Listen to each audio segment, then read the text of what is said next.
எப்படி morning recipe 2 பேரும் பேசி டிஸ்கஸ் பண்ணி டிசைட் பண்ணி முடிவு பண்ணுறோமோ அந்த மாதிரிலாம் கிடையாது டின்னர். எனக்கு என்ன தோணுதோ அதுதான் நான் செஞ்சு வச்சிருப்பேன். அதுவும் மேக்ஸிமம் என்ன டின்னர் செஞ்சிருக்கேன்னு கூட சொல்ல மாட்டேன். அவங்க கால் பண்ணி கேட்பாங்க கிளம்புறதுக்கு முன்னாடி, டின்னர் செஞ்சுட்டியா, ஏதாவது வாங்கிட்டு வரணுமாங்கிற மாதிரி.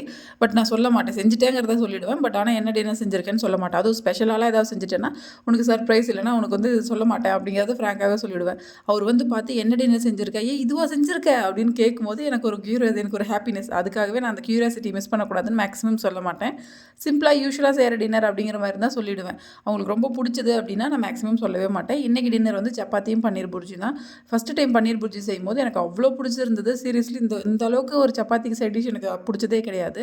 ஆனால் அந்தளவுக்கு டேஸ்ட்டாகவும் இருந்தது. ஸோ அதுலேருந்து இது எங்களோட ஒன் ஆஃப் த ஃபேவரட் ஆகிடுச்சு. கதிர்க்குமே இது ரொம்ப பிடிக்க ஆரம்பிச்சிருச்சு.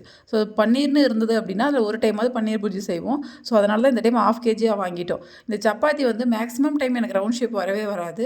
கதிராவது ட்ரையாங்கிளாவது போடுவாங்க. எனக்கு அந்த ரவுண்டு வராது. எந்த ஷேப்னே சொல்ல முடியாது. அந்த மாதிரி ஒரு ஷேப் தான் வரும். ஃபைனலாக சுட்டாச்சு, சாப்பிட்டாச்சு. தேங்க்ஸ் ஃபார் வாட்சிங்.